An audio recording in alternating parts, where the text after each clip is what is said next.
inducements to the wrong people. Nobody knows what anything costs, and the prices go up. Surprise, surprise. And the government's tax policies is at the root of it. We can change that around, give the right inducements to the average people to make their own decisions in a free market, making free choices in a free economy. And the competition itself, nationwide, will cause prices to go down. Same principles to today's issues: national security, immigration, judges. What's more important?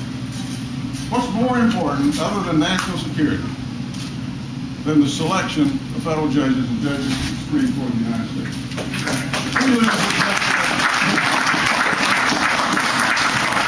We lose this next election, they're going to change the social landscape in this country for a generation to come with the judges that they appoint. We need judges who will abide by the law and the Constitution and not make it up as they go along. That's right. Yeah. And that's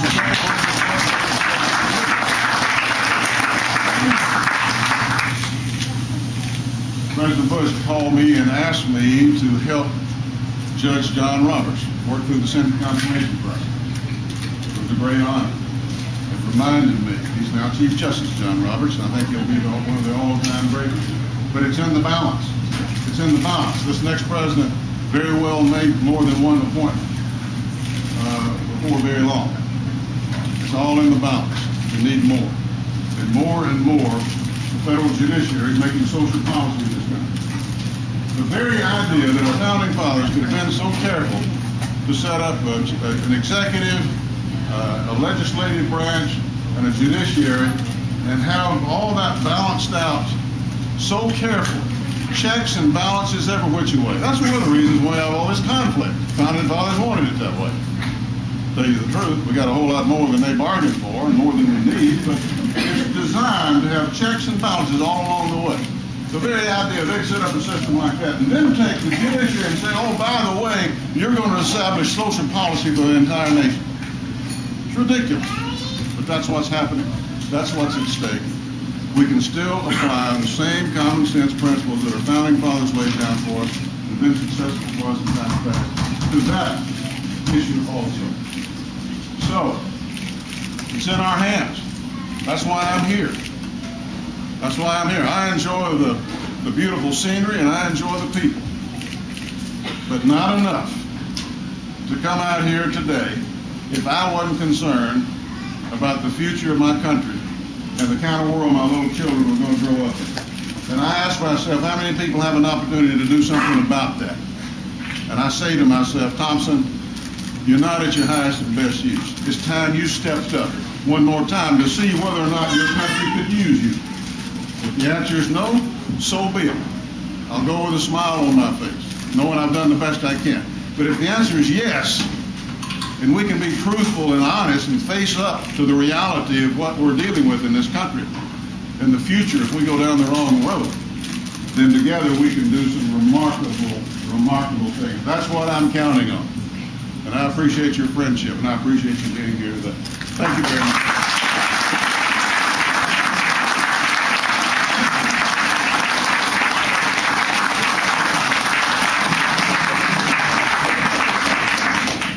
Let's make another commercial in here today. This reminds me of home, too. Ladies and gentlemen, as is normal with any campaign, most of all a presidential campaign, the senator is running on a very tight schedule today, so we only have time for just a few questions. So he will entertain a few questions now. Was there something you ate? Come back here. Yes, sir. I have a thing for a Republican senator from Tennessee. I used to work for Alexander. Oh, did you? So welcome back. Good. I wanted to ask you a little bit about your energy policy. Specifically, in this country, we have a lot of coal. We burn a lot of coal. What's your thought about coal to electricity, and would your administration invest in R&D for cleaner coal? Absolutely. I think that is a very important component to a very important issue. You got to start with what you got the most of. That's one thing that we have in abundance in this country is gold. The problem with it traditionally is burns dirty.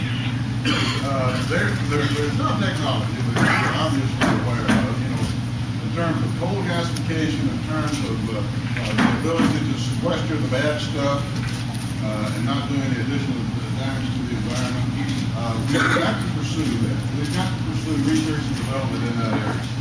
And in other areas, and in terms of alternatives, and in terms of renewables, we're not getting nearly as much as we should be getting because we didn't really perceive things to be that big of a problem, until fairly recent. We thought we could get our oil indefinitely from the Middle East, everything would be hunky-dory. Now we wake up one day and find not only is the oil, around $100 a barrel, but it's coming from some of the most dangerous places in the world. Iran has been killing our people for years, usually through Hezbollah and terrorist organizations. Now they claim to be developing a nuclear weapon. I have no reason to doubt them. 3,000 centrifuges, as they say. They're going to have more than that. They're going to have to make them work together. Don't know how long it's going to take them. Saudi Arabia is looking at all that. Saudi Arabia could buy a capability in a heartbeat. They've got a relationship with Pakistan. Pakistan's got all kinds of technology. That whole place could be nuclearized. That's one of the reasons why our presence in places is important. We have been a stabilizing influence around the world ever since World War II. And a lot of countries, Japan and others, I could name, have not gone nuclear, I think in large part because of the fact that we have a protective umbrella with regard to our allies. It's made for a more peaceful world. It's made for a more stable world. Well, all of that is in play in the Middle East right now. And they've got all those oil reserves down there.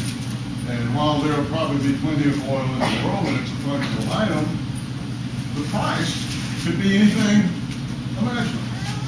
Could be anything imaginable. So we've got to diversify ourselves.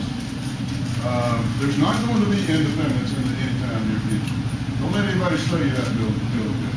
We've just got to start working in the right direction to become more diversified and not be so dependent on such dangerous places in the world. I can throw Venezuela in there. I can throw Russia in there. We don't get much stuff from Russia now, but comparatively.